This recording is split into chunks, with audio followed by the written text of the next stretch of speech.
مقولة تقول if you aim at the stars, so if you miss you land on the moon. إذا أردت أن تضع هدف، ضع هدفك عند النجوم، علشان لو ما أصبت الهدف تصل فين؟ تصل إلى القمر.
بالسنين انا شاب لكن من جوا عجوز عندي جناحات بس محبوس مجروح بنزف طموح بدمي بكتب كلامي وابوح بسرح بتخيل بروح بغني ترد فيا الروح يمكن ده مش مكاني لو الزمن ده مش سابني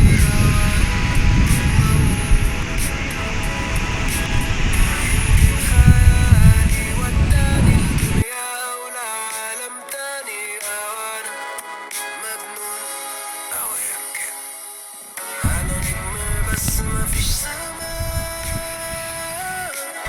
عندي جناحات بس مفيش هم انا نجم بس مفيش سماء عندي جناحات بس مفيش هوا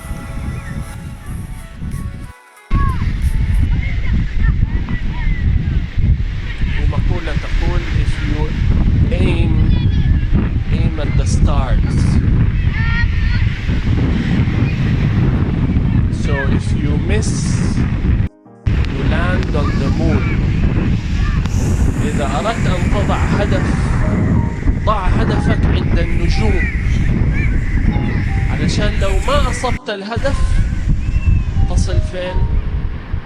تصل إلى القمر. الإنسان مستحيل أنه يقدر يحسن من نفسه إلا إذا عنده أمل أنه عيوبه هذه ممكن في يوم من الأيام يتغلب عليها. وأنا في حياتي الشخصية ويعني عندي كان عيوب كثير وذنوب كثير وأخطاء كثير، وبعضها جلست يمكن 10 سنين أجاهد نفسي أني أعالجها، وبعضها جلست يمكن 20 سنة إلين ما عالجتها. ولولا أنه كل مرة كنت مثلا أغلط وأرجع أصلح، وأنه عندي أمل أنه في يوم من الأيام ربنا حيأذن ويفكني من أسر هذا العيب أيا كان. وأنا دائما كنت أقول مثلا كنت أدخن زمان ودخن 13 سنة وجلست 10 سنين أحاول أبطل، 10 سنين أبطل، أرمي البكت 3 أسابيع أرجع تاني أدخن. بس كان عندك أمل إنك أنت لولا الأمل إنه في يوم من الأيام حتفك، كان عندي أمل ويقين ما كنت بطلت. كان اليوم كانت جاي معايا بكت سجاير وأنا مبطل من سنة 2000. فمهم جدا عن نقول العلم إلى اليوم عندي عيوب صار لي 20-30 سنة بحاول أعالجها ما تعالجت، ولكن عندي أمل إنه السنة الجاية أو اللي بعدها أعالجها. فتحسين النفس على مستوى الفرد بدون أمل، لذلك الأمل هو وقود العمل. هذا أساسي. أنت مهم، أنت كإنسان لم تخلق عبثا، وجودك في الكون له سبب. فما في إنسان يستقل من نفسه أو يحس أنه ما له دور في الحياة أو أنا مين، أنا ماشي على هامش الحياة. وكل إنسان وجوده يغير في كل الكون، كل الكون لن يكون كما هو اليوم بدونك.